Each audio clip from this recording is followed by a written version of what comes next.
Hey everyone, it's Trulin here coming at you with another True Reviews. Today I'm going to be reviewing the movie Split, which was written, directed, and produced by M. Night Shyamalan, who was a name that I'm sure a lot of us were familiar with about a dozen years ago, but as of late has had some missteps, to say the least. But I'm happy to say that Split is a return to form for M. Night Shyamalan. This film is really good. It's super creepy. We saw it last night with some friends, and I had to give myself like 24 hours to just kind of sit on it and think about it, because it was one that really kind of hit me deep, and was one that I just have been thinking about for the past 24 hours. I went to bed thinking about it, woke up thinking about it. It's one that has just really stuck in my head, which is great. I love when a movie can do that, when I can think that much about a movie and think about the pros and the cons and what went well and what didn't go so well. But for this one, I'm so glad to say that this movie had a lot more going well than it did going wrong, which makes me so happy because I'm a big fan of M. Night Shyamalan's movies. I love The Sixth Sense. Unbreakable is solid. Signs is probably my favorite alien movie ever, and I think that movie is just brilliant. A lot of people really dislike Lady in the Water, but for some reason that's one I have always really enjoyed. But of course his more recent movies with The Happening, Avatar: The Last Airbender, and After Earth, none of those were received well, either critically or commercially, excuse me. And his film that came out last year, The Visit, I actually really liked that. I thought it was a pretty good little thriller. But Split is really something for sure. And all of that hinges on the performance of James McAvey. That guy is brilliant in this movie. He is so deep into this character. He just really embodies the character and really has fun with it. You can tell that this is something he was super committed to, and is a character that I would love to see more of. I'd love to see like some behind the scenes stuff and see how James McAvey came up with the certain subtleties that he does with this character.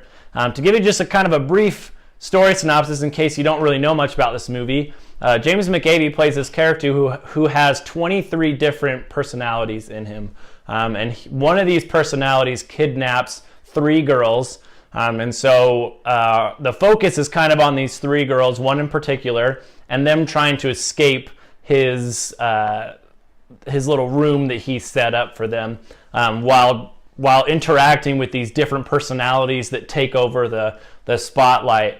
And I don't want to really talk about anything else besides that in terms of about the story, because I went into this movie not knowing hardly anything about it, and that is the best way to do it. I would hope that you've gone this long without receiving any spoilers, because you will not receive any from me. And I'd love if you could go into this movie totally blind, not knowing what to expect or what it's about, because that is definitely the way to view this movie. Like I said, James McAvey, though, his performance is just incredible. With these different personalities, he has different voices, he has different behavioral patterns, and all these different, just little differences to separate these different personalities from one another. Like there's one that's a 9-year-old boy, and that one has a bit of a speech impediment. There's one that's actually a woman.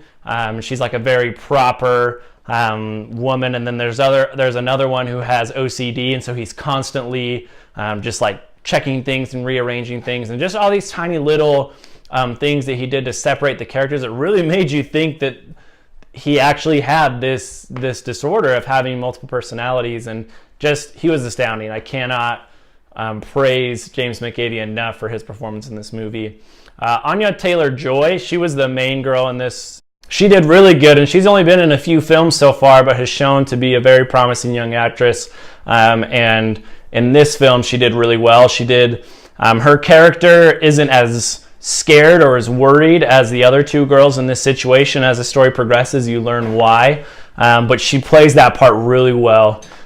She shows her fear and her terror when it's necessary, but she doesn't overdo it, which I feel like is one of the problems with this movie with the other two girls is they are ridiculously over the top. One in particular is just, anytime she said anything, it bothered me. I just could not stand her. And that was kind of my main problem with this movie was these other two girls were very replaceable. They could have been any actresses. They had absolutely no story arc, no depth, no real reason to care for these girls, no real reason to want them to escape. Unlike Anya Taylor-Joy's character, who is very fleshed out, and you really want her to triumph over James McAvey's character. And the story and the pacing of this film, I felt, was pretty solid. The second half, definitely a lot better than the first half. The first couple minutes are great, and then it slows way down for a bit, and then picking up and just going super hard in the last half, which was great. That last half was I was just edge of my seat the whole time. There were those times when things slowed down quite a bit. There were some opportunities, I feel like, that were missed, or some things that could have been changed that would have made it just a little bit tighter and a little bit of a more solid beginning to end film, which there's a character, James McAvey's character that he plays. He visits a psychiatrist, and her character was I thought was a good character, needed in the story. I felt like she had a good place. She was written well. There's a sequence where she's giving a speech to a large auditorium about her science and the things that she's studying, and for me it was too much. I felt like we received way too much information about James McAvey and about his character in terms of this disorder that he was dealing with.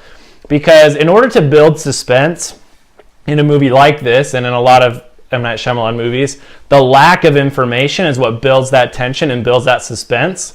Of course, information is needed to allow you to care about certain things and to keep you along. But the less information you can receive, the better. And I feel like in just this one scene, I felt like the whole rest of the movie was solid in terms of the amount of information that they gave you about the different characters. But the reveal at the end will make everything else fall into place. And it's awesome.